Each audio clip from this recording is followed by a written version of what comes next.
रिया और रितु काफी अच्छे दोस्त थे। दोनों की आपस में खूब बनती। दोनों एक ही ऑफिस में काम किया करती थी। रिया रितु को अच्छा दोस्त मानती, लेकिन रितु। अरे रिया, तुम लोगों का अपना मकान नहीं है, क्यों नहीं तुम और नरेंद्र भी हमारी कॉलोनी में ही मकान ले लो। हाँ यार, आइडिया तो अच्छा है, लेकिन इतने पैसे आएंगे कहाँ से? अरे हमारे होते हुए तुम्हें घबराने की जरूरत नहीं है। रुको, मैं अपने दूर के एक भाई से बात करती हूँ। उसका यही काम है, लोगों को घर दिलाना।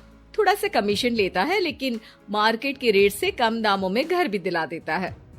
अरे वाह, तुम अपने भाई से बात करो, मैं नरेंद्र से बात करती हूँ।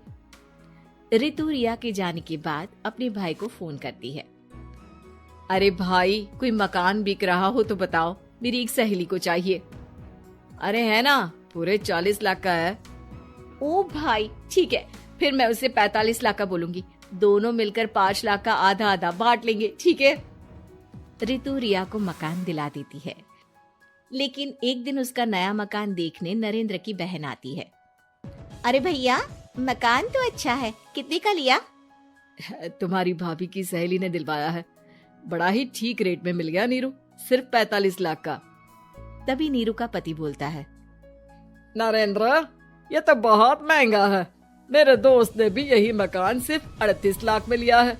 चलो मैं तुम्हें उनके घर ले चलता हूँ। दोनों नरेंद्र की जीजाजी के दोस्त के घर जाते हैं, जहाँ उन्हें रितु का भाई मिल जाता है। क्या बात है, आपने हमें धोखे से महंगा मकान बेचा है। पता है कितनी मेहनत की कमाई का पैसा है। अब ये तो आप उन मैडम से पूछे जिन्होंने आपको ये मकान दिलाया है। उनके कहने पर ही मैंने ये रेट लगाया। को भी नरेंद्र की बात सही लगती है, वो चुप हो जाती है। अगले दिन रितु रिया से मिलती है। रितु, मुझे तुझसे ये उम्मीद नहीं थी। तुमने 38 लाख का मकान 45 लाख में हमें बिकवा दिया। रितु अपनी पोल खुलती देख जोर जोर से रोने लगती है। अरे मैंने क्या बुरा कर दिया, तेरा भला ही तो सोचा था। अरे तुझे उस प्रॉपर्टी डीलर की बात पर भरोसा है, लेकिन अपनी सहेली पर नहीं। रिया को रितु के आंसू सच्चे लगते हैं और वो उसे शांत करती है। अरे अच्छा, शांत हो जा, चुप हो जा। सॉरी, हम लोगों की ही गलती है। हमें मार्केट में पहले रेट पता कर लेना चाहिए था। चल सॉरी। अब रितु आए दिन लोगों से रिया के पीठ पीछे बुराई किया करती थी। रितु अपनी ही दूसरी ऑफिस के सहयोगी से कहती है। अरे ये रिया भले ही मेरी अच्छी दोस्त हो, लेकिन एक नंबर की कंजूस है ये। कभी कुछ खाने जाओ तो पैसा मुझे ही भरना पड़ता है। तभी वहां रिया आ जाती है। अरे रितु, सॉरी यार, वो कल के खाने के पैसे तुझे देने पड़े, चेक कर ले। अब मैंने तुझे पेटीएम कर दिया है। अच्छा चल, मैं जा रही हूँ। रिजाइन जो दे रही हूँ, बाद में बात करते हैं। रिजाइन? क्यों? तूने अपनी बेस्ट फ्रेंड यानी मुझे भी नहीं बताया, क्यों? अरे नहीं यार, ऑल सडन प्लान बना। दरअसल ये नया घर का ईएमआई निकालनी काफी मुश्किल हो रही है, तो सोचा घर पर ही कोई बिजनेस कर लूं। अब इतनी थोड़ी सी कमाई में हो नहीं पा रहा है ना। अच्छा, क्या बिजनेस करेगी? देख, तू तो जानती है कि यहाँ मुझे सिर्फ 15,000 मिलता है, लेकिन घर में बच्चों का प्ले स्कूल खोलूंगी तो पूरे 4,000 एक बच्चे से मिलेगा। 10 भी आ गए बच्चे तो पूरे 40,000 की कमाई, वो भी घर पर रहकर। है ना अच्छा आइडिया? आन लेकर उसे सजाते हैं, फिर ज्यादा कमरे होंगे तो ज्यादा बच्चे आ सकेंगे ना। हाँ, लेकिन मैं एक बार नरेंद्र से पूछ लेती हूँ। रिया नरेंद्र को सारी बात बताती है। देख लो रिया, मुझे तुम्हारी इस सहेली में जरा सा भी विश्वास नहीं है। अरे नहीं, वो ऐसी नहीं है। मिलकर काम करेंगे, जो पैसे आएंगे आधे आधे बांट लेंगे। इसमें बुरा क्या है, काम भी अच्छा होगा। फिर क्या था, दोनों मिलकर काम शुरू करते हैं।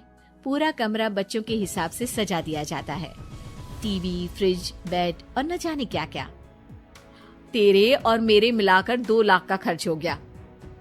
अरे कोई बात नहीं, पैसे कमाने के लिए इन्वेस्टमेंट तो करनी पड़ती है।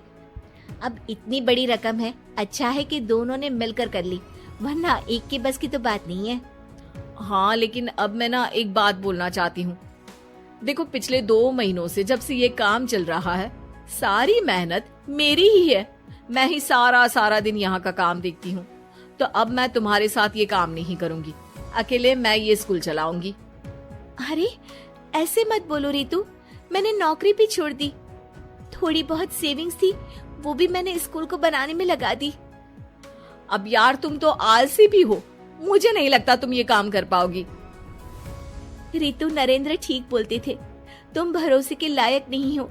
ये मेरी गलती है कि मैंने तुम पर विश्वास किया। अच्छा जी, तो गलती की ना। मैं तुमको तुम्हारे पैसे धीरे धीरे करके दे दूंगी।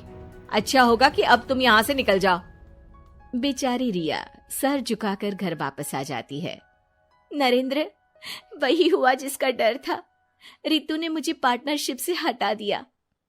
मैं ये बात जानता था रिया, लेकिन मैंने तुम्हें इसलिए फोर्स नहीं किया क्योंकि जब तक तुम खुद धोखा नहीं खाती तुम्हें अकल नहीं आती।